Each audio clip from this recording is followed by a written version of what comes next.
Hello and welcome to the Gold Goats and Guns podcast for today, Tuesday, April 8th, 2020. My father would have been 92 years old today. This was my father's birthday. He was born on Easter Sunday and April 28th, which interestingly enough is also the Act 3 of William Faulkner's The Sound and the Fury takes place on the day my dad was born, which is always, when I read that book, it actually made me very interesting. But regardless of any of that, this morning I have the great pleasure to have Alexander Mercouris, editor-in-chief of the Duran, with me this morning. We're going to chat about a whole range of things. Really, I want to focus on the shift in the U.S.'s Cold War strategy away from Russia and towards China. He and Alex did a great video earlier about a week ago about this. I'll have links in the show notes to it. So we're going to get started with that, and I'm going to shut up and say hello to Alex. Good morning, Alex. How are you? Good morning, Tom, and I'm very well in this city, which is obviously facing problems with the virus, which is spreading everywhere. But I am well and very delighted to be on your program. Oh, I appreciate you taking the time to do this. FYI, so everybody knows, we are actually recording this on Saturday, the 4th. So by the time this actually posts, it could be a little different. But hey, we have our time machine and the opportunity for us to like play with time. So all right, let's get started this morning. So Alex, as I said in the intro, I'm really interested. I mean, you and Alex Christoporo talked about the other day on your program was fascinating. Which is and you've been on the vanguard of this and far more than I about the divorce that's been happening between the United States and China. And you've been going on about this for months and termed it in terms of a divorce. And I thought that was very interesting. But that's shifted in your mind, I think. And you talked about it as a new Cold War about a week and a half ago. And I'd like you to start there and let's get that discussion underway. So why do you think that? Well, let's just begin with this strange partnership that had developed between the US and China. And perhaps I should say that I'm talking here from something of a European perspective. For those who don't know, I'm based in London, and I see things very much from a European side. And I'm also of Greek ethnicity, and I travel around Europe, and I am fairly familiar with opinion in Europe on several issues, including especially in Germany and countries like that.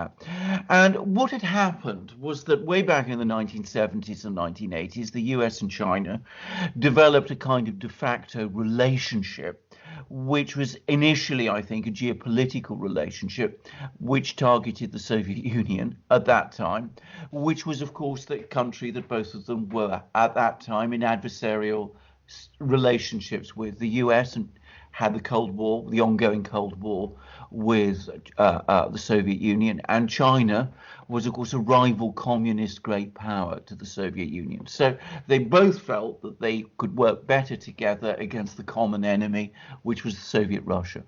And then what happened was the Cold War ended, and this geopolitical relationship between China and the US expanded rapidly into a very interesting and rather extraordinary economic one, with a very interesting political underpinning. And of course, the Chinese found that the US was this great market for their goods. It was played a major role in helping China develop its industrial economy. And on the back of it, China became the great economic power that it is now today. And the United States, for its part, also found that it was deriving all kinds of benefits, as it saw them, from this very close relationship with China.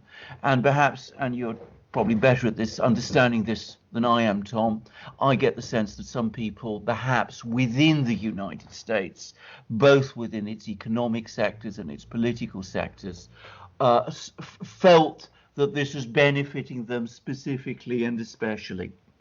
And about 10, 15 years ago, people in Europe especially began to notice this. And there was a time, and I can remember it very well, when people were talking about the great power, the real great power in the world, which was referred to as Chimerica. China and America somehow combined, and that this was, the combination of these two great power blocks, economic blocks, and that this was going to push Europe, which of course even then had many problems, finally and conclusively into eclipse. Now, I think what has happened is that over the last couple of years, and this has been an ongoing process, this has started to break down as more and more people in the United States have become increasingly wary of the growth of Chinese power, a political power, which is no longer tempered by this feeling that there's this joint adversary in the form of the Soviet Union anymore to bind them together. And at the same time, many people in the US began to see China as an economic rival in a way that the Soviet Union never had been. And already you could see, starting at the sort of later period of the Obama administration, there was the so-called pivot to Asia, which was essentially the US working towards containing China. And then gradually this evolved into a bitter dispute between the United States and China on economic policy, which was deeply accelerated by the election of Donald Trump, who, in his own mind at least, represented economic interests which felt that they were losing out as a result of this, this over-close relationship with China. And now, of course, we've had the problem with the coronavirus, which has taken these doubts a massive step further. So I was already saying about a year or so ago, perhaps a bit before, that we could see a gradual parting of the ways between China and the US, that the two economies were disengaging from another step by step. Fairly gradually, I thought it would happen. I thought that they would be able to maintain a kind of balance in the way that they were doing it. In other words, it wouldn't happen too fast because the interconnections were so strong. I no longer think that anymore. I think that the coronavirus crisis has brought all these feelings of anger towards each other, which, by the way, exist on both sides. Absolutely. We are more familiar with the ones in the US because obviously we are both part of the Western world. I mean, in Europe also, and in Britain especially, these same attitudes to China are now finding very strong currency. But I think from I thought reasonably amicable, though difficult divorce, which is what I thought we would see roughly this time last year. Now it seems we are in a very acrimonious one. And I predict this will continue, irrespective of what happens next with the virus situation. I don't think there's much rowing back on many of these hard words that have been said. Yeah, no, I agree with you, and it's been interesting. I've been chatting with I do my newsletter, and I have a partner in the production of that, and he's much more of a historian than I am, and he's much more of a and he's been banging this point at me for a long time now. He's much bit more bearish on China than I am, and I've been listening to this, and I've been listening to other people whose opinions on this respect to get a feeling for this, because I know Russia very well. I don't necessarily know China as well as I should, and that's it is what it is. And I'm looking at this now, and it's becoming very obvious that at a policy level, at a policy statement level, from the Department of Defense, from the State Department, and everybody, that what we're seeing from the United States now is a functional shift away from Russia as the big enemy of the moment towards China. And it's a bigger problem because we've never really, since the end of the Soviet Union, we never really thought of Russia as a big problem to overcome. They were more of a nuisance to encircle and keep under wraps. And so I'm watching this for the last 7 years since Putin intervened and started intervening in Syria, brokering the chemical weapons deal with Assad, which led to the Obama administration, starting a coup in Kiev, and all of those domino effects that have happened since then. And the more I think about this, the more it's pretty obvious to me. And we have to go back to some of the weird things that have been going on in the United States for years now, which is that honestly the Democratic Party has been China-occupied territory since the Clinton administration. I mean, there's not just smoke there. There's, Dianne Feinstein with her driver being a Chinese agent. We've got the Clintons selling, nuclear secrets to the Chinese. We've got all this stuff, and I have to wonder now that is the ship of state finally beginning to like track in a different direction. And it's taken Trump 4 years to reorient them away from Russia and towards China, even though he's been doing that the entire time.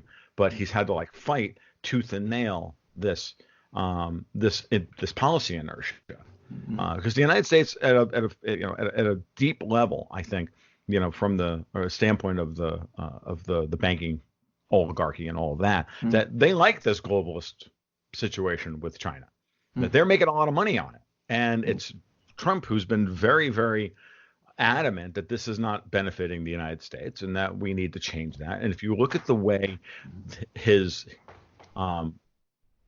sanction and tariff war against China and the trade war with China has been covered, it becomes pretty obvious. And then you start looking at the way for lack of a better term, the neoconservative right is discussing all of these things, the Steve Bannons and all the think tanks on K Street, and now even the New York Times and the Washington Post. The CIA house organs themselves are now writing daily China bashing articles.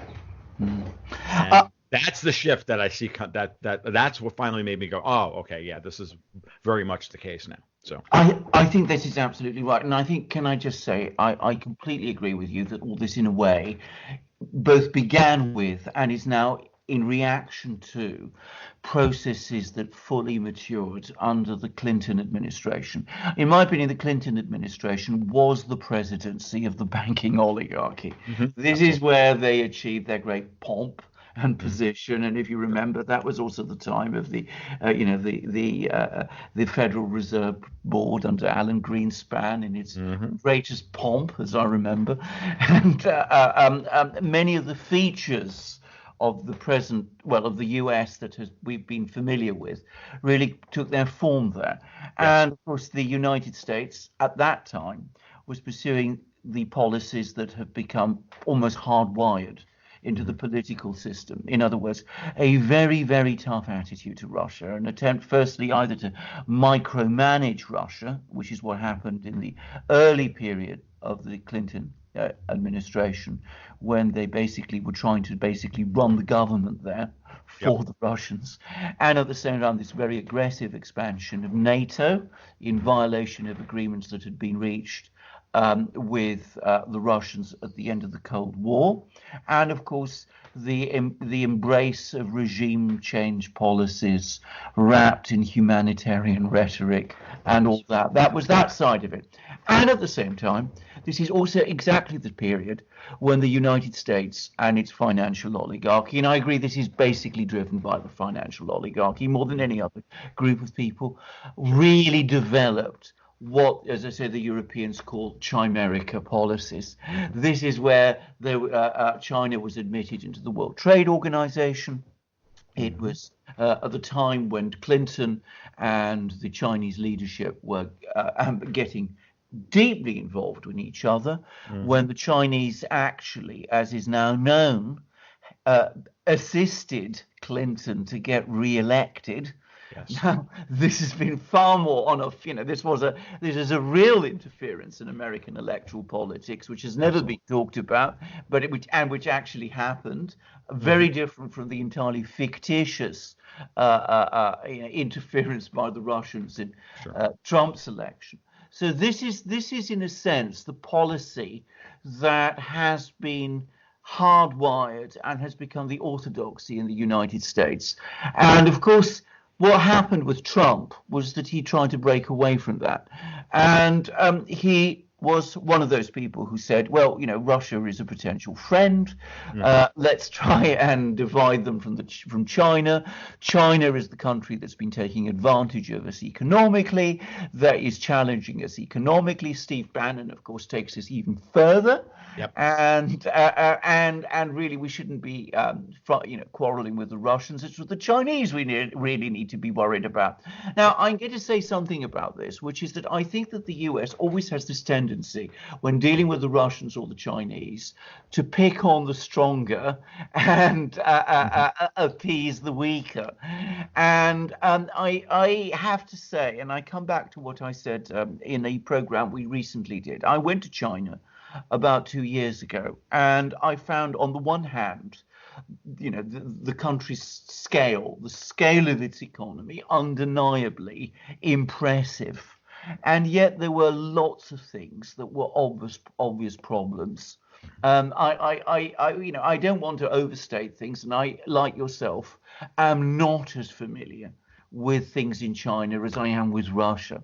But I do tend to get the sense that Russia is actually, in many ways, a better managed place nowadays. And I think that what may be happening is that the US is now waking up to the challenge from China at a time when China is perhaps either at its crest or close to it, and is underestimating, if you like, a potential challenge from Russia, which is perhaps coming. I don't mean to imply by that either the Chinese or the Russians are people who have any particular desire to threaten the United States. Right. But if you're looking at challenges, then, as I said, I think there is going to be a challenge from China. I think it is going to have to be it's going to be difficult to contain and manage given the immense size of this country. But I also have to say, I think that this period of 6-10% growth that China was running has probably run its course now. And we will see things running down much more, and we could actually see quite a lot of dislocations there. Whereas, like yourself, I am actually very optimistic about the long-term future of Russia, and I could see that, in fact, eventually resulting in another pole in in Western Eurasia too. I'm just going to just quickly finish to say that, of course, Europeans, and I don't mean all Europeans, but some Europeans are actually very nervous of this, because if you're talking about a place like Poland, for example, or Lithuania, I mean, they don't particularly care what China does in the faraway Pacific. They're much more concerned with Russia next door.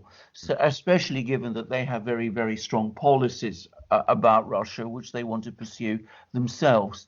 So, if they start to sense that the US is going to be disengaging from them, they will become very nervous, and we could start seeing some sort of,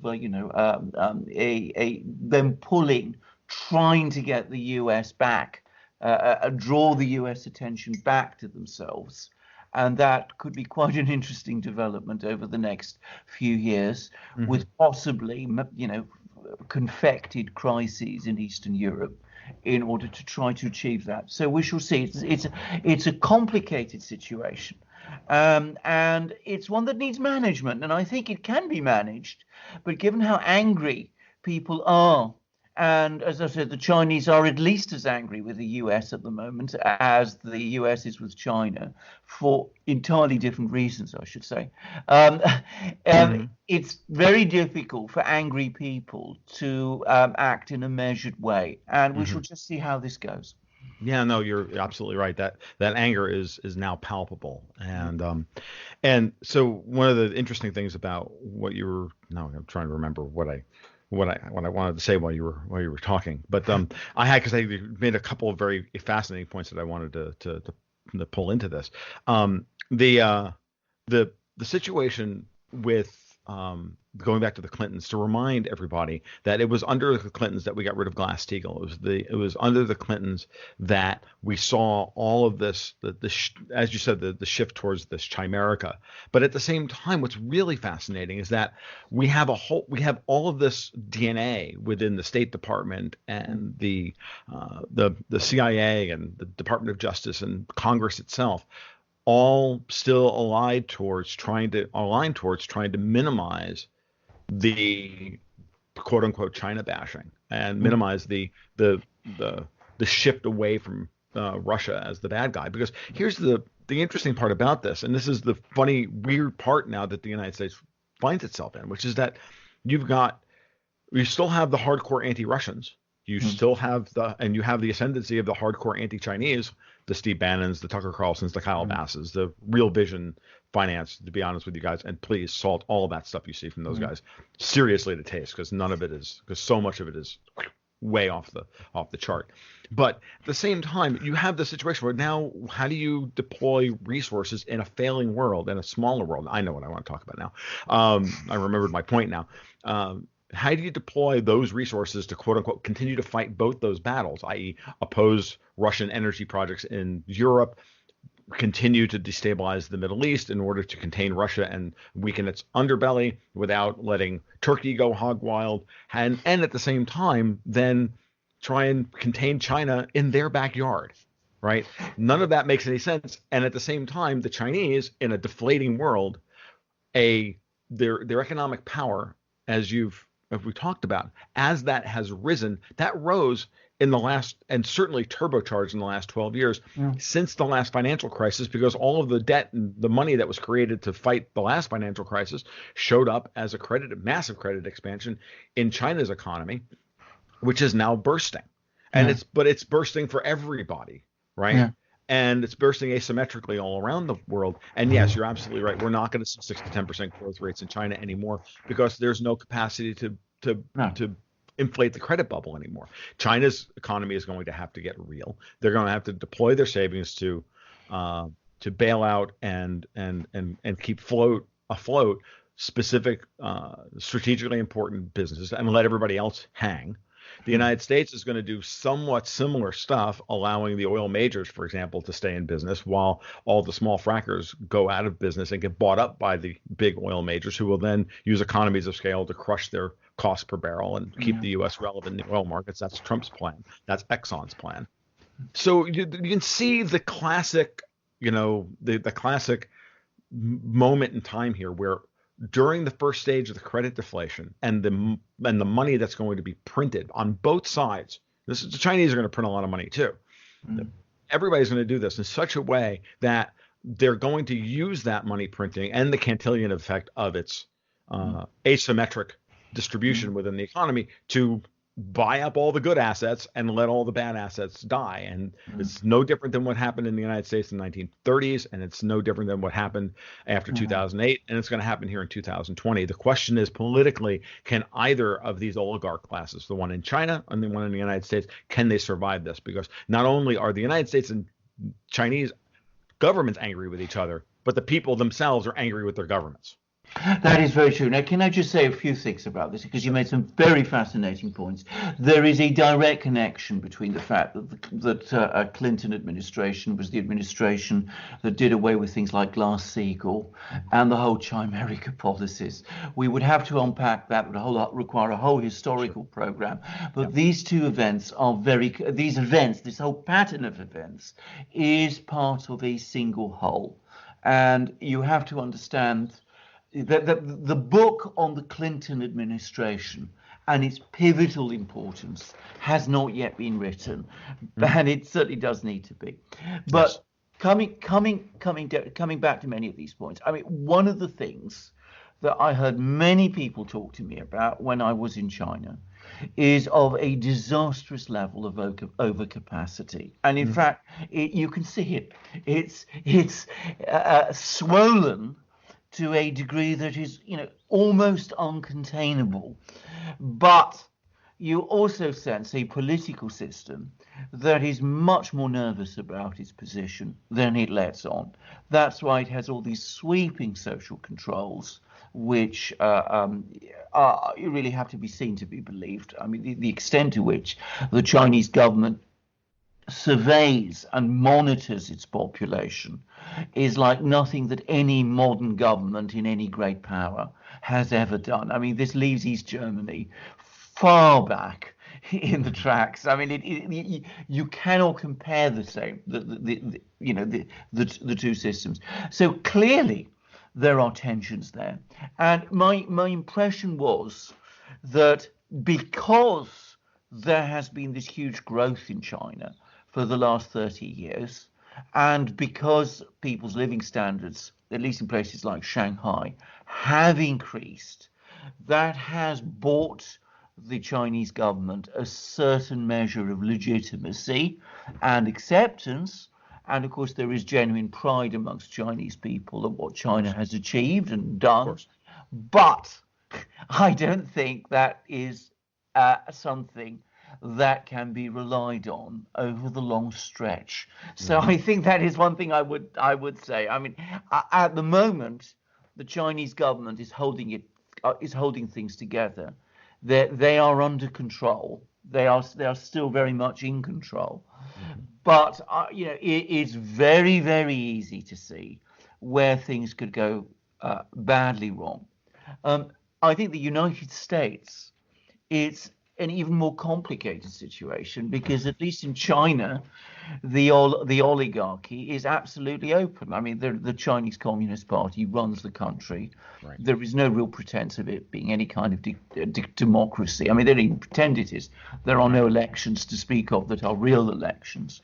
The Communist Party is fully and completely in control. Everybody can see that. Now, in the United States, you have a shadow oligarchy. You have an oligarchy which, as I said, it probably goes back a long way before the Clintons, but the Clinton era is very pivotal to understanding quite how it came together and worked, which controls all the various machinery of the political system of the US and of much of its administration. And we talk about the deep state and all that's done, and I use that term quite freely now by the way. So it's all there, but this coexists in a country which still considers itself, overtly considers itself to be a democracy, and where there is still a constitution which people at least say they respect and wish to appear to adhere to. So this creates another kind of tension, it seems to me. It's the tension between the reality of a country that is becoming increasingly, has become very oligarchical in the way it's controlled, and the professed ideology, which remains one of democracy and liberty and respect for the Constitution and of the rule of law. And it's difficult to know which of these two oligarchical systems is ultimately based on a more brittle structure. They are. No, you're right. No. Different. Because I said you can see on the one hand you could see. I mean, the Chinese one, perhaps. It's more brittle in the sense that, as it's an overt dictatorship, it has to do all the things that dictatorships need to do in order to control things, which of course provokes its own reaction. But at least it's honest about it, and people do know where they are and where they stand, and they have all of that sort of thing. Whereas in the United States, I think there is an even deeper anger in a way, because people feel that politics, in a sense, is betraying them all the time. Oh, absolutely. And I think y'all have gone through the same thing over in the UK. Absolutely. Well, of course. It's so very obvious, and the same thing's happening in Italy right now. And it's when they emerge from my thing here is that what happens after COVID-19 when everybody looks up and goes, okay, so why did we shut down half the world economy again? Oh, was it ushering global Marxism? Really? Okay, no, we're not playing that game, because that's what's. I mean, I'm kind of being hyperbolic about this on purpose. I'm not, No, I understand. And I'm doing it on purpose because I really do think that when you talk about all the things you just mentioned, I can tell you absolutely that's what's going on. And I did a podcast the other day talking about the generational divide, about and how that's going to and how it is affecting the political power. And I'm very much on this bent, especially understanding the generational shifts within American society. I don't presume to understand Britain's or Italy's or anybody else's, but I understand the United States because I know what I am, and I know what the baby boomers are, and I know what the millennials are because I live with them, and I get it, and I can see it, and it's very obvious to me that plays into this brittle structure you're talking about. At the same, and because there's nothing Americans hate more than unfairness. I can, we'll put up with a whole lot. Okay, but we will not put up with things that we perceive to be fundamentally unfair. Yeah. Okay, Yes. and this is a cultural thing, and I don't know whether it's you can get into big five personality traits and all that, the psychology and Jung and all that stuff. We could do that, but I don't want to. As to why that is and why it's not culturally appropriate in other places, but look, and here in the United States, when it's not fair, when it's it's the stick for thee, but for me, but not for thee, which is what we have, or what was used to be called anarcho-tyranny, where the oligarch class is free from the law, and we have to, and we plebes have to deal with the full force of the state if we walk across, if we jaywalk. Like, are you kidding? Like Hillary Clinton says, I'm too important to sit for the Judicial Watch hearing about what she did with her email server. She literally said, I'm too important for this. I'm like, no, you're not. You're just some private citizen. You're a former Secretary of State. You're an old drunk from Arkansas. Stop it. Like, you're not important anymore. But she is, because she's still pulling the strings behind the scenes. Yeah. She's still playing that game. So that ripping that mask off, I think, has been the best part of the Trump administration for people here in the United States. Even if you think Trump is a disastrous president, and we could have another show where we talk about the pros and cons of that position. Really do think that. So shifting this gear, now we've got that backdrop. Now let's talk about the situation between Trump and Putin that emerged this week, because that, I think, is fascinating. Yes. Because a short phone call ended with a potential OPEC Plus meeting about oil prices and a plane full of aid that the Russians half paid for out of their sovereign wealth fund. We paid for half of it. The Russian government paid the other half. The Russian companies who made all that equipment got paid. And within 24 hours, that plane was on its way to New York from either Moscow or St. Petersburg, over the objections of a lot of members of Congress. Yes. So there you go. No, Go ahead. It is an extraordinary situation. Now, I should say, firstly, you have this. We've always had this very strange chemistry between Putin and Trump, which I'm not going to pretend I even fully understand. Actually, right. I don't know what I don't know what Trump sees in Putin, and I don't think Putin quite has figured out Trump, if I have to be frank. I mean, they've met several times, but it's been very difficult for the two of them to have this proper connection with each other, because obviously there's all this criticism whenever they meet and speak to each other up to now. But anyway, the fact is, I think both leaders, and I think that in Russia, Putin isn't just thinking for himself. I mean, he is thinking for the political leadership of the country. They want, at least in Russia, a stable relationship with the United States. I mean, Russia is, as we both know very well, we've written about it many times, very much a work in progress. What they want is time and space to go to sort themselves out, to rebuild, and to get the whole of Russia working and operating optimally. And they are very conscious of their own of the limits of their own power. I mean, that I should say, I've been to Russia many times. Russians are acutely conscious of the limits of their own power and of what they can do. People who think that Putin is some sort of, Bond villain out to take over the world is about as far removed from reality as one can possibly get. So there is it. They want a stable situation with the United States. Maybe not a friendship. I don't think the Russians any longer believe that there's any possible basis for a friendship. Certainly not a subservient vassal position in which Russia does what the US tells it to do. That absolutely not. But they want a situation which is at least a civil one, and in which the US doesn't constantly press on them on their western borders, forcing them to take steps which are not just a diversion of material resources, but, and this is a point which is always overlooked, of mental ones. I mean, yes. Putin would much rather not have to spend hours of time worrying about what's going on in places like Damascus and Kiev, when he has many important things to do, sorting out problems in Russia itself.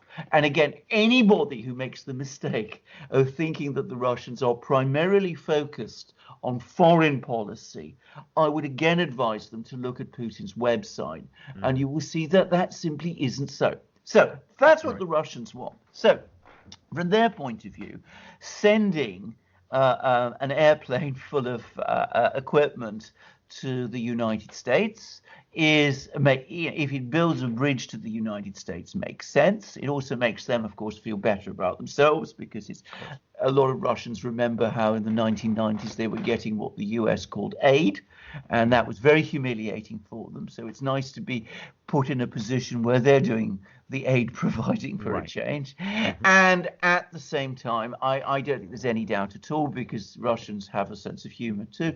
There is a certain amount of trolling of people like Lindsey Graham and Tom Cotton and all those sorts of people. So, I mean, there is all that going on as well. But ultimately, they want a stable relationship with the United States. And this is the other side of the picture, because, of course, the single thing that I think probably drove Trump to call Putin was the situation on the oil markets and the situation with the oil industry in the United States and the crisis in the oil industry. And what Trump wanted was Russian promises or help in trying to stabilize the oil market. Now, here I will set out my own personal belief, which you know, I think the oil market should be left alone to sort itself out. Of course. I do not believe, I'm on record many times and in many places as having said this, I do not believe that oil prices should be propped up in any way at all. I think this does huge damage. I think this leaves problems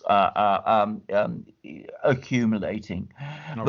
But Donald Trump is a politician, and he wants to stabilize the oil prices so that he can support the oil companies in the United States and the oil industry. And he's got an election to win in November, which I think is his priority. Putin wants a stable relationship with the United States if he can possibly achieve it. He also has his own budget to worry about. So what he seems to have said what he did say to Trump, there's been a very interesting debate between Putin and his oil people, is that yes, they will agree to production cuts if the Saudis agree to production cuts, and the Saudis apparently are prepared to agree to production cuts, but of course they want the United States to cut production also.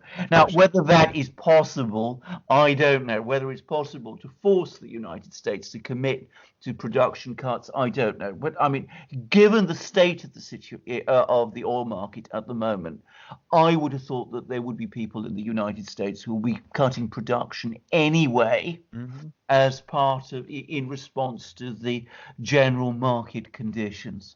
So I predict that we will get some kind of deal done over the next couple of days, probably. The Saudis will be the ones who will have made the biggest concessions, and the US will. They have to, and the US will make some. As I said, it's not what I would ideally want to see, but that's practical politics. So here's to put some color on that. I agree. Obviously, anarcho-libertarian, give me the free market, and then let's especially in something as strategically important as oil, because as I've said many times, and I'll continue to say, which is that the world economy and the valuations of the world economy are based upon the price of oil. When oil prices crash, the credit markets crash, okay? Because everything is a derivative of and a lever up, is a Ponzi scheme built on a multiple of the price of oil and how everything else is, because it translates into all other costs, because energy just translates into the cost of everything, right? So while oil is a miserable money, and for numbers of different reasons, which are not germane to this particular podcast, it is the first derivative of money, for lack of a better term. So it's very important that at the end of the day, if we can get rid of the cartelization of the oil markets, which, by the way, is not likely to happen anytime soon. It's because since this first stuff came out of the ground and they figured out what it was and what it was good for, that somebody was trying to control it. So it is what it is. It's like water. It's very important. And governments will not give up control over the waterways, energy, transportation, and communications.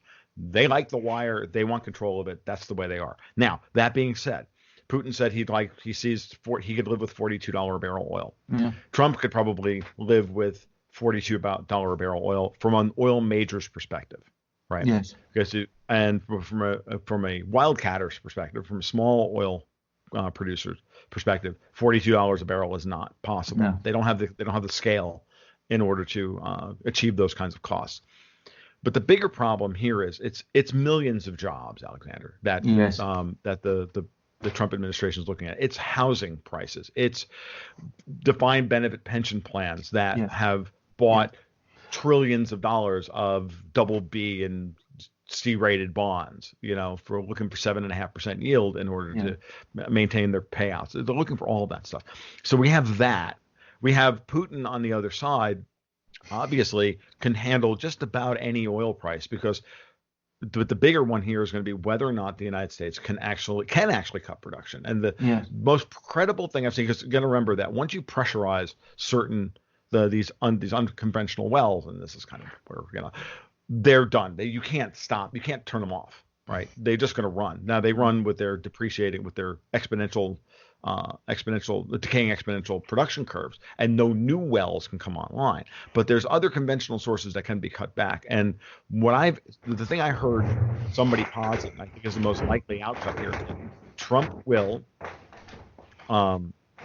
declare an emergency on some of the offshore drilling and shut those platforms down in response to COVID-19. That's where he could move the needle. But the truth of the matter is, if Goldman Sachs is anywhere close to right, we have a 26 million barrel per day glut, which I don't believe, by the way, because I don't believe anything comes out of Goldman's mouth. Then looking at, because whatever Goldman says, have it, and then go and then do the opposite. And so I'm thinking probably closer to 13 to 15 million barrels a day. And if that's the case, the U.S. has got to cut at least 3 million off the top. The Russians can cut 2 million off the top, but the Saudis are going to have to. The Saudis want to go back to 9. They want, hey, let's go back to February production numbers. We'll cut 3 million off of where we are currently after they've goosed production by 2 million barrels a day, so that they can cut back to where they were in February and then skate. And Putin's not going to fall for that. No. Neither is Trump. You're going back to 7 and like it, and exactly. That's the truth. And you might get oil to stabilize in the 30s. Yes. I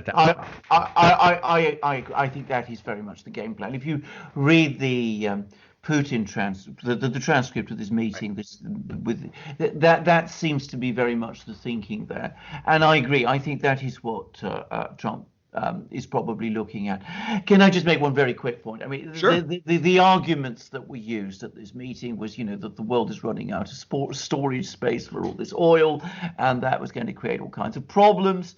What the natural response to running out of storage space, it seems to me, is cuts in production dictated not by cartelized agreements, but by the market itself. Yes. If Saudi Arabia doesn't have anywhere to put its oil, then it keeps it in the ground. Yes. That's the only rational thing for it to do. That is not a good argument, nor is it a good argument to say, as Putin did, we need to cut oil now because otherwise, there'll be so many people devastated that the oil price would explode in a few months' time. The reason we get all this enormous volatility in oil prices is because prices are cartelized. If you try to control prices when they go up, when you're trying to control prices, that is what makes them so unstable. Yes. It's always something I never understand why people never see. But it is the instability, the volatility in the oil price in the oil market is created by the fact that there are these very powerful players always trying to control its price. Mm-hmm. And that, by definition, makes it unstable Mm-hmm. and creates all of these other imbalances that we've been talking about. Unfortunately, you will not find any single major producer that seems to see it this way. I find it very, very, very strange, but there we are. Well, it's simply put because people like power. When you get to that point, they like power and they like using it and they like making money where they like human beings will always attend towards the irresponsible behavior if they can get away with it. If there's no check on their behavior, then that's what they're going to do. Exactly. And it's like, yes, price floors and price ceilings create shortages. Definition. They create shortages in different ways, but they create shortages. And so in this case now, and they create shortages in the short term, which now creates gluts in the long term because you give the wrong pricing signal. We've overinvested in the production of oil. Yeah. It's not a 100 million barrel per day economy, global economy. It's not going to be in 2021 or 2022. And if it is, it's only going to be in support of burning more oil for heat because the planet's getting colder, which is another conversation for a different day. I just find all of this it's so unbelievably short-sighted, myopic, and it just proves to me that none of these people actually have a strategic bone in their body, except for Putin. No, who is using it, as I said, to gain certain political advantages. Now, the other point that you made is that, of course, I think that the relationship between Putin and MBS, Mohammed bin Salman, has completely broken down. I mean, he had some very hard words to say about Saudi Arabia at this meeting, as did the other people in Russia, and I don't think that's ever going to be repaired.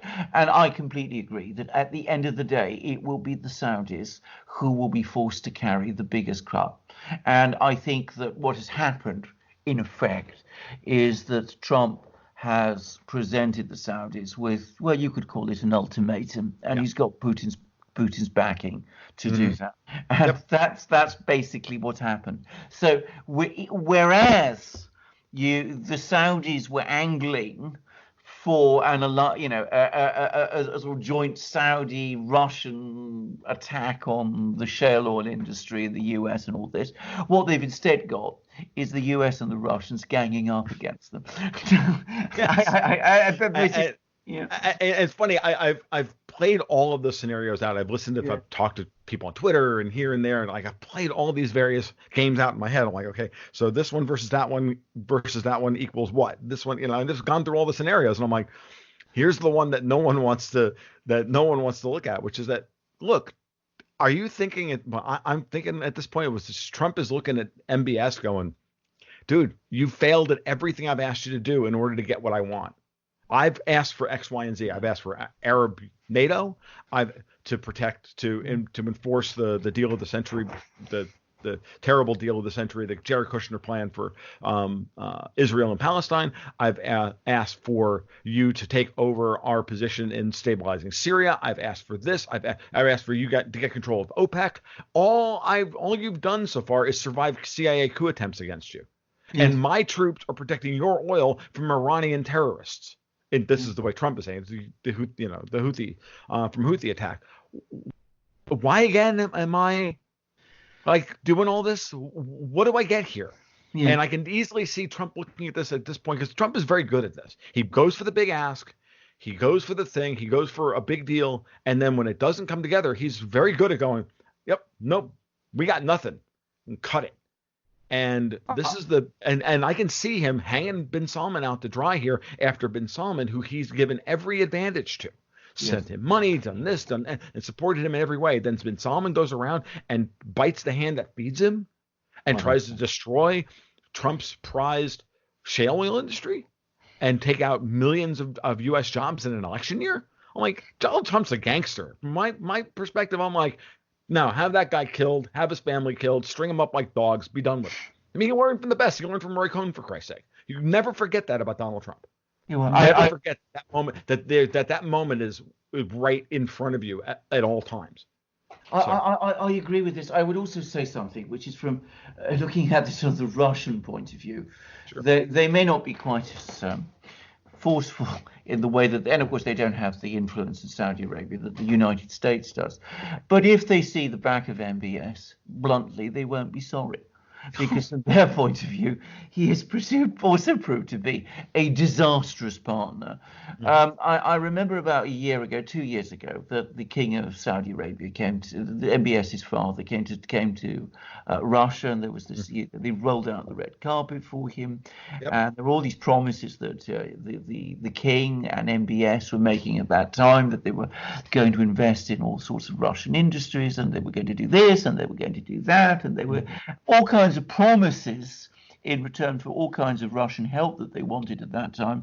They didn't want the Russians selling advanced fighters to Iran. They wanted the Russians to help them somewhat in some certain ways with the problems in Yemen. They wanted the Russians obviously to help them with oil. And of course, in the end, the Saudis delivered on none of those promises. Yeah. And this apparently has rankled. So I understand it. So that, I mean, the other thing the Saudis said, that they would buy T-90 tanks and S-100 missiles. And of course, the Russians are not even going to, would never sell them those things now.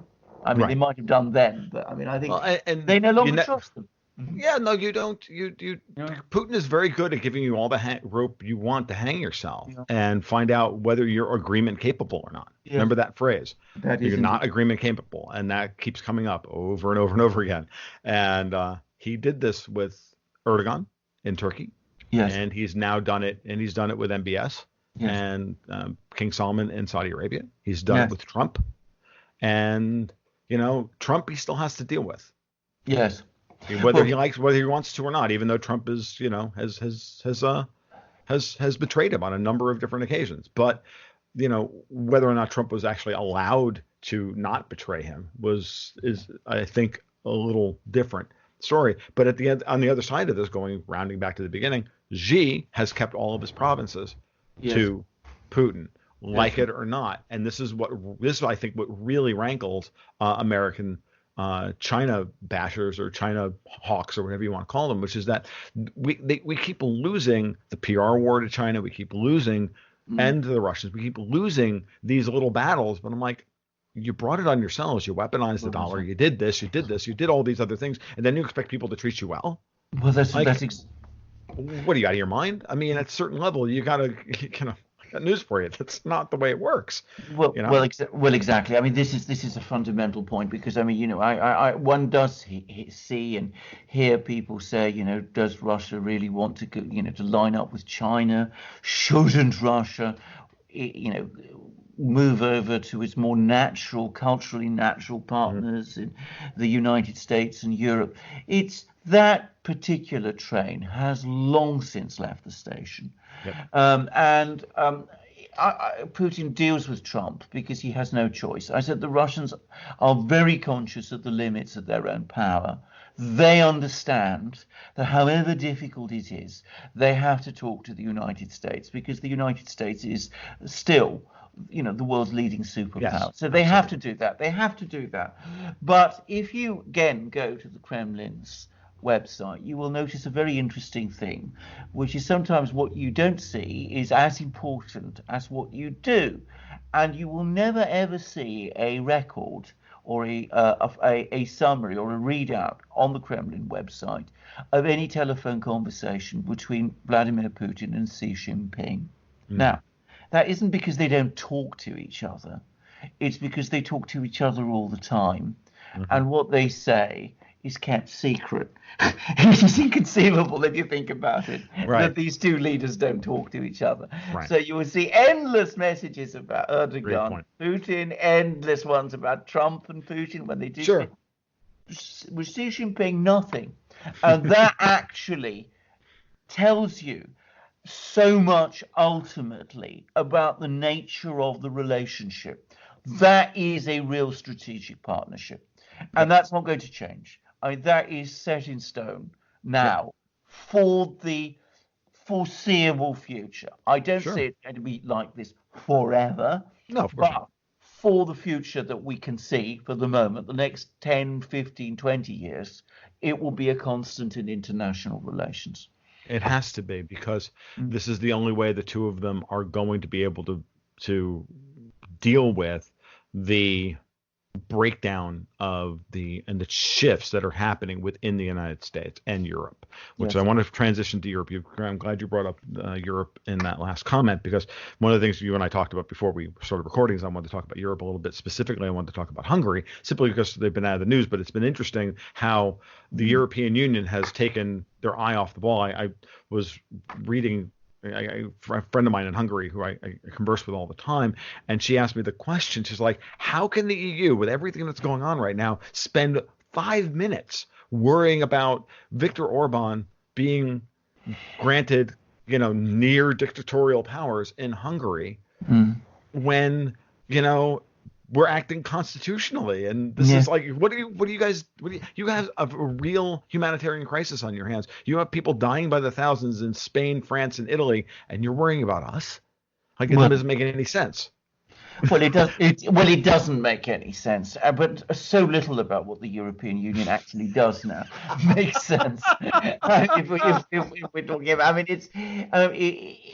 this crisis has shone a tremendous light on what this strange entity has become, and how it doesn't really function in any meaningful sense anymore. So we have a disaster in Italy. We have a disaster in Spain.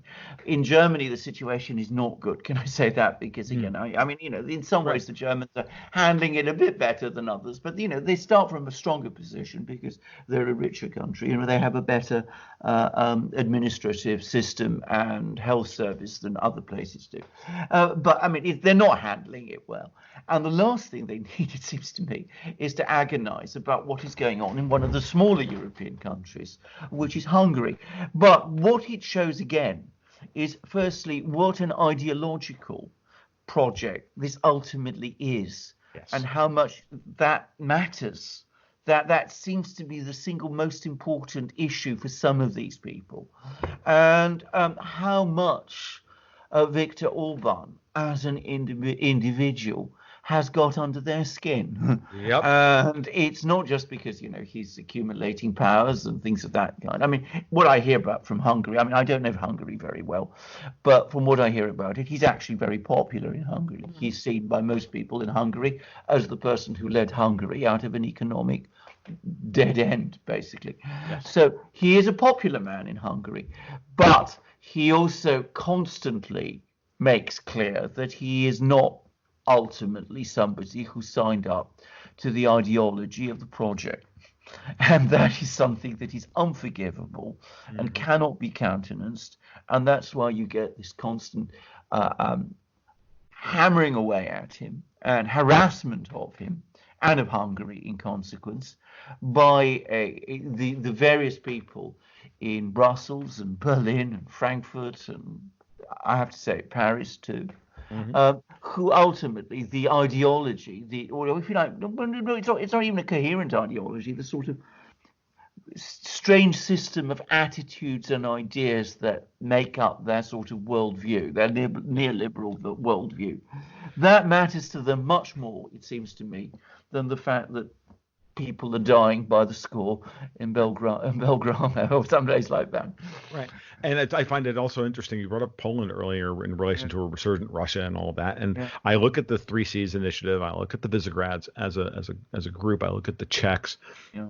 I see to me, this just feels like that moment where you're going to see more of this, right? The polls today, or we're talking about this Saturday, but the polls are now talking about extending President Duda's term for another couple of years and canceling the elections in order to get through this crisis and whatnot. Yes. To me, and these are all people that have been on not on Angela Merkel's Christmas card list for the last few years, and again, into the political vacuum of a Merkel with no political capital left, and an Emmanuel Macron who is spending political capital at a rate that he can't possibly ever accumulate by literally running his Schengen, you know, EU integration playbook to the to into the ground, because the Corona bonds are done. They were, you know, on the 26th they were all the rage on Bloomberg. By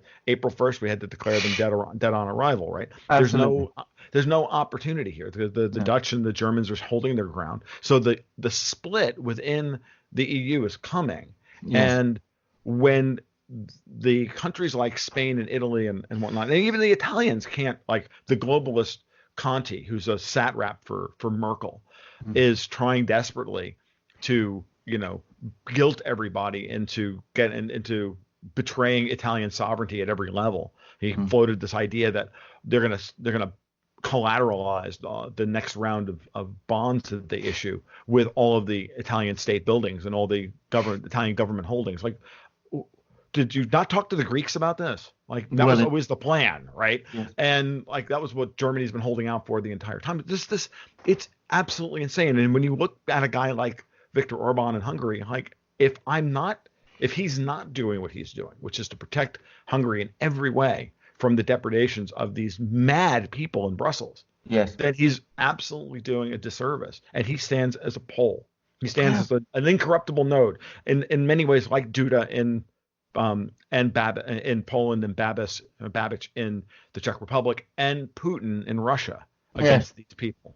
So. Yeah, but this is exactly right. I mean, the fact of the matter is, one of the reasons that they're acting in the way they do, these leaders, is, of course, they try to run effective governments. The EU doesn't like effective governments. That's its fundamental problem. It's not effective itself at the center. It cannot be. But the very last thing it wants is strong governments in the nation states. Right. It is constantly working to weaken and undermine them. So the very last thing it wants is to see a strong government establishing itself in any one of its member states, be it Hungary or Poland or the Czech Republic or anywhere. And previously the United Kingdom. Or previously the United Kingdom. And anywhere it happens, that kind of government is guaranteed to come under immediate and very, very strong attack.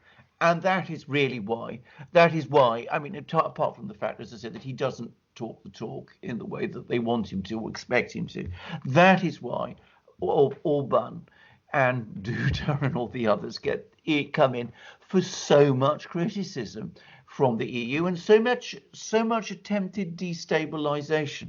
Now I understand the talk is, by the way, that they're going to start cutting off funds to Hungary, which again, if you think about that, that's a form of internal sanctions within the EU. It's a form of internal sanctions. Do you start cutting off funds in the middle of a crisis like this? Well, is this the moment to do that?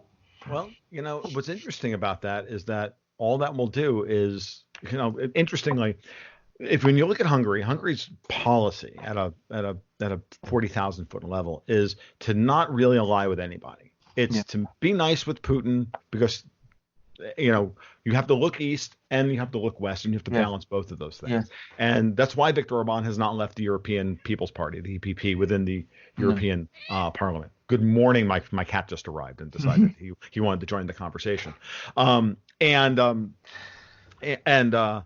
So you have that, and that's a policy thing at every level of the Hungarian government. I've had long conversations with people about this and read some books from both I absolutely recommend, by the way, the book by the head of the Hungarian Central Bank, Georgi Matolsi, about it's very, very good, explaining the relationships between the United States, Europe, and where Hungary's place in all this and all of this. It's very, very good. So that balance, they want to maintain that, because they understand that they're going to get crushed if they ally themselves by the other side. If they ally too closely with Putin, the EU will come in and stamp them down, and in every other way. So Putin is a balancing factor for them against EU depredation or EU aggression.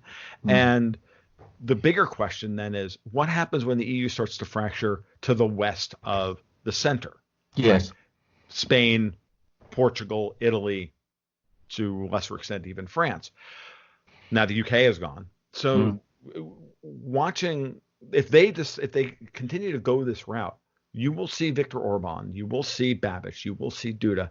They will all come together as a group Yes. to defend themselves, Yes. and they will and Serbia, Yes. which I don't understand as well as I need to, but I understand that Serbia is important in terms of its geography to Yes. get goods from from the Mediterranean Yes. to the east. And so from that perspective, and you can see that stuff coming. That's why Serbia's got a train off of Turk Stream 2. That's why the Chinese are building a major railroad through Greece into Serbia and into the rest of that area of Europe. And then of course there's Putin and the potential for the resurrection of South Stream, trains 3 and 4 off of Turk Stream and all the rest of it. So these things are all very important. You can see the balancing act there between those Visegrad countries, the EU and Russia shift. Poland, of course, is a sticky wicket there, but you can see that even having to change at some point, as long as there's gas transit from Ukraine going to Poland, that may be enough to placate them in the long term. Yes. Well, Poland is in a very interesting case because I think, again, I want to stress, because Poland is actually a country I know reasonably well, and a lot of people from there. It's not a monolith on these issues. Right. There are elements within Poland which would prefer a more balanced foreign policy with Russia, for example. Right. So one mustn't assume that because the present government, the problem is Kaczynski, who is the leader of the Law and Justice Party, the de facto leader of the Law and Justice Party, has got an idea, has got this idea planted in his head that the Russians killed his brother in an airplane crash in Smolensk. And he just won't let that grievance go away, even though he's been repeatedly told by every technical specialist there is around that he's simply wrong to think this.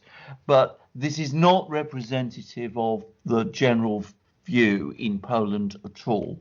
And I mean, I speak with some knowledge there, but I agree. And can I just say also, I think you're absolutely right to say that the real fracture is going to come in the West.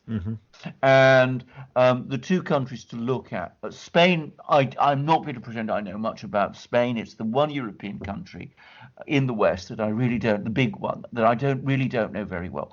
But certainly in Italy, and to a certain extent also in France, where there is a lot of anger in France, things are, I think, perhaps not yet at breaking point, at least in France. Maybe they are in Italy, but they are coming very, very much closer. And the other thing is the economics are so bad. Exactly. How are you going to continue to hold this together? Yes. And and no amount of MMT, digital money, canceling cash, restricting gold sales to people. They're doing all of this stuff. This is all being left. This is all right out there in the open. And the only thing that's not on the table is the only thing that will actually save them. Yes. Which is, if you're going to issue Euro bonds, back them 15% in gold against your gold reserves, nationalize the rest of all of the other sovereign debt, and do it that way. But they won't do that. No, they can't do it at $1,650 an ounce gold. They've got to do it at $16,000 an ounce because the numbers are so big. And of course, no one in the West will allow them to do that because the United States is wedded to continuing to cap the gold price for as long as possible. So this is a Gordian knot that there's no sword of Damocles is going to cleave. It's just not going to happen. No, I agree. And something has to give here. And at some point, it's going to be the euro. And every time I look at the markets, and I watch the markets very carefully, and to me, the euro is like it's the center of all of this. Yes. And I watched the day-to-day runnings of this in my 20 years now of watching markets on a daily basis and being able to tell, knowing the guts and the plumbing of a lot of this stuff. I can see when they're manipulating the price in order to create, in order to not write certain headlines on a particular day or this or that. It's so very obvious. Coming into the end of Q1 on March 31st, they were rebalancing all of the prices on all of these markets. The euro, the dollar, all the way across the gold, even oil to some extent. There was a lot of manipulation of what traders call painting the tape, right? It's a phrase from when stock prices came off ticker tapes. They want to paint the tape into the close and make it look like we got a big close or a big move on the close, but we actually didn't. No. They did this. They do this all the time. And Yeah. had to do that in order to ensure that bank balance sheets were written in a particular way when they closed their books for the Q1. So that, and all of that. So the minute April started, I'm like, I bet you. I think you and I talked about this when we were the last time we spoke. I said, watch for the end of the quarter. Watch when April turns. You Everything, did all of say. these trades will reverse. And we had. And we have, exactly. $7.5 on the European close on Friday afternoon on April 3rd. I'm like, huh. Gold is at 1650, and now they're trying to pump oil prices up, but there's a dead cat bounce. Oil was so thoroughly oversold in the short term, it needed a good bounce in order to try and find a level. So I'm not actually upset about that in any way. It's just necessary. But there you go. I mean, this is the kind of thing that we're dealing with, and it shows you. The last thing I'm going to say about this, and I'll give you the final word for this morning, is that this to me shows an unbelievable amount of desperation and fear amongst the people who think they control and run the world. Yes. Yeah, because go on, finish. So Hello? all I was going to say was that's it. Is that fear and that desperation, I think, is the key takeaway from all of this, that we're actually closer to a better outcome than we think we are, but we're still going to have to pass through the eye of the needle here. So we are indeed. I mean, if you try to control everything, which is what these people do, you end up in the end controlling nothing. And that's I think, what they are gradually finding. They're finding, and this is especially true in Europe. Europe is an extreme case because politics in Europe has become controlled to a degree that is unknown, even in the United States. We were talking about the fact that the United States is now to a great extent run by a kind of hidden oligarchy. In Europe, it's actually even worse than that, because in the United States you have a constitution and a democratic system, and the oligarchy has to pretend that it abides by those things even whilst it secretly operates outside them.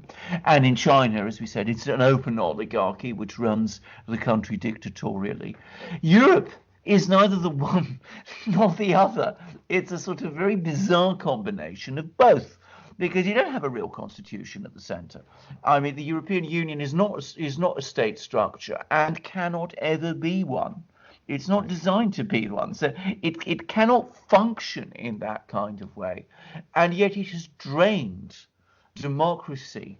And by the way, you made a very perspicacious point when you said about, while you were talking about American loyalty, commitment to things like, to fairness. In Europe, people don't expect things to be fair in the same way, because we are societies that evolved out of aristocracies, and aristocracies are by definition unfair. So that is a very different mindset in Europe. But even allowing for that in Europe, this isn't just a system which is not democratic, but it's so dysfunctional and so disorganized that no one except a very small number of insiders really understands it. And at the same time, this very, very complex and very disorganized system is insisting on micromanaging everything. And when I say micromanaging, you have to live in the European Union and to work in it to understand to what extent it actually does that. I mean, it's concerned about what the smallest bank or financial institution does. It's involved in where you build your bridges and where you build your roads, because these are increasingly financed through structural funds. It's also very obviously involved now in trying to control politics in different countries. So, you have people like Salvini leveraged out and threatened with prosecutions. You have all sorts of things that happened in Greece. We've seen it all happen in so many different places. Well, if you're trying to control a continent like Europe with its very complex cultures and histories and peoples in that way, and you're doing it with people who are themselves not very clever, except in bureaucratic games and who don't understand economics very well, though they actually always think they do. People always think they understand economics and never do, in my experience, at least. Yes. In Europe, at least, that's very much the case. Mm-hmm. Then, of course, the whole thing is going to unravel. And at the same time, these people do feel extremely nervous about this because, from their point of view, they understand how fragile the system is. They are completely invested in it. And they know that if it falls apart and it breaks down, overnight they become nothing. Mm-hmm. There is no political second life for the Ursula von Leydens and the Christine Lagardes. Yep. So this is a very strange situation that we have in Europe. And of course, this has been gradually breaking down for quite a long time now. At least, well, more than 10 years, actually. I mean, it was there were the gaps were starting to show even before the 2008 crisis, but they have been massively accelerated now. And you know, one doesn't like to sort of deal in literary cliches, but you know, the emperor really doesn't have clothes, and more and more people are starting to see that. And what do? Do you threaten if Italy won't comply? Do you threaten people to cut off their banks? What relevance does a threat like that have in a situation such as we have now, when it's difficult for people to go and access ATMs? Right. No, no one is more paranoid than the powerful and incompetent. Yes. Okay. Yes. And I think we'll wrap it up on that point, because it's effectively what you were just saying. And people, you know, from the moment the new European Commission or were these members in the European Council were selected, we just kind of looked around and went, oh, look, it's the C team.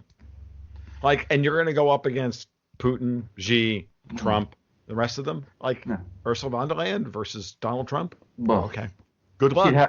Good luck, Europe. I mean, if I'm Italian, which I am by extraction but not by birth, you know, I'm like, give me Salvini every day of the week.